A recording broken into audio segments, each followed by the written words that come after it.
بسم الله الرحمن الرحيم. اللهم صل على سيدنا مولانا محمد وعلى آل سيدنا مولانا محمد وبارك وسلم.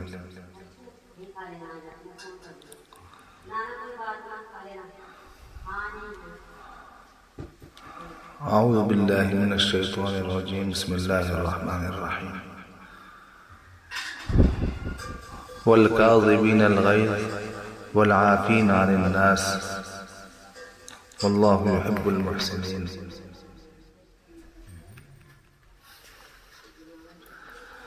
اللہ تبارک و تعالی نے جنتیوں کی صفات میں سے ایک صفت یہ بھی بیان فرمائی کہ وہ غصہ کو پینے والے ہوتے ہیں. نبی پاک صلی اللہ علیہ وسلم نے صحابہ کرام کے سامنے ایک بار فرمایا، بتاؤ تم میں سب سے بڑا پہلوان کون ہے؟ صحابہ کرام رضی اللہ عنہم اجمعین نے عرض کیا، یا رسول اللہ، سب سے بڑا پہلوان وہ ہے جو کسی کو پچھاڑ دے. آپ صلی اللہ علیہ وسلم نے فرمایا، سب سے بڑا پہلوان وہ نہیں ہے بلکہ وہ ہے کہ جب اسے غصہ آئے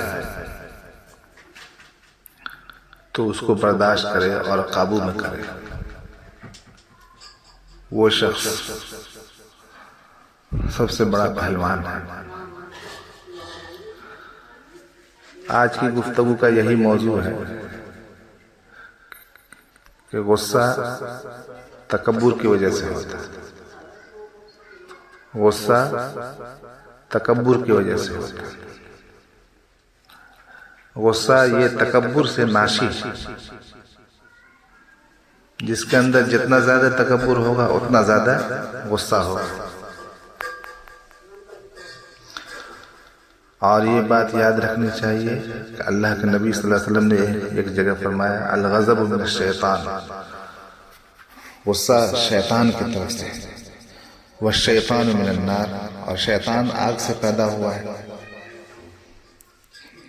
معلوم یہ ہوا کہ جو شخص غصے کی حالت میں کوئی بات کہتا ہے یا کوئی فیصلہ کرتا ہے تو وہ فیصلہ صحیح نہیں ہوتا.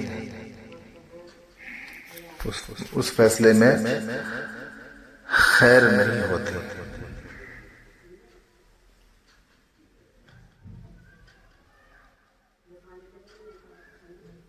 کیونکہ جب کسی عمل میں شیطان آ گیا تو وہ تو اس کام کو بگاڑے گا، اس کو خراب کرے گا.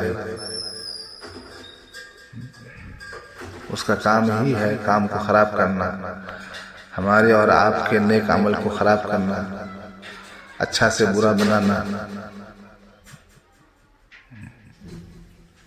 حضرت ابو بکر صدیق رضی اللہ تعالیٰ عنہ ایک بار تشریف فرما تھے اپنے یہاں، اور اپنے کسی غلام کو غصے میں ڈانٹ ڈپٹ رہے تھے. آپ صلی اللہ علیہ وسلم کا گزر وہاں سے ہوا تو آپ صلی اللہ علیہ وسلم نے فرمایا، ابو بکر، اور یہ حالت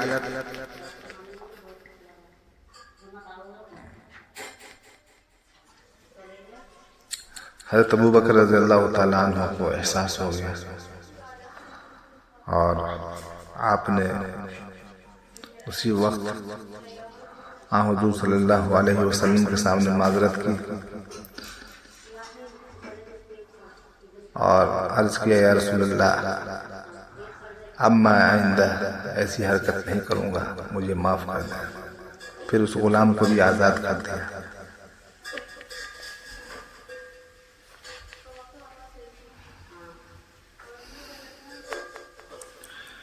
ایک دفعہ حضور صلی اللہ علیہ وسلم تشریف لے جا رہے تھے تو ایک جگہ آپ نے دیکھا کہ دو صحابہ کرام رضی اللہ عنہ اجمعین کسی معاملے میں آپس میں بحث فرما رہے ہیں اور ایک دوسرے سے غصے کا اظہار کر رہے ہیں۔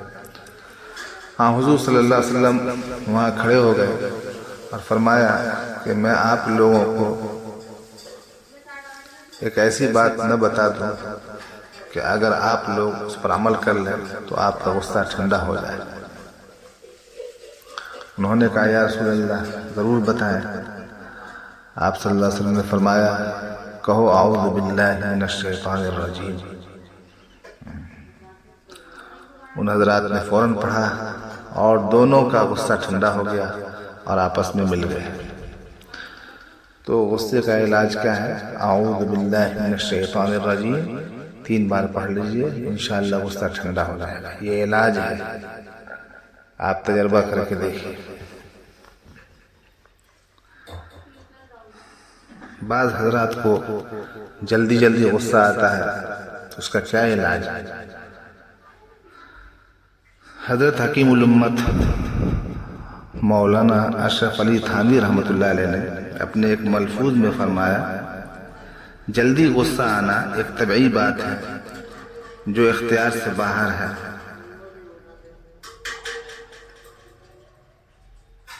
اور نہ ہی اس پر ملامت ہے۔ ہاں، اس کی چاہت پر عمل اگر حدود شرعیہ سے بڑھ جائے تو برا ہے۔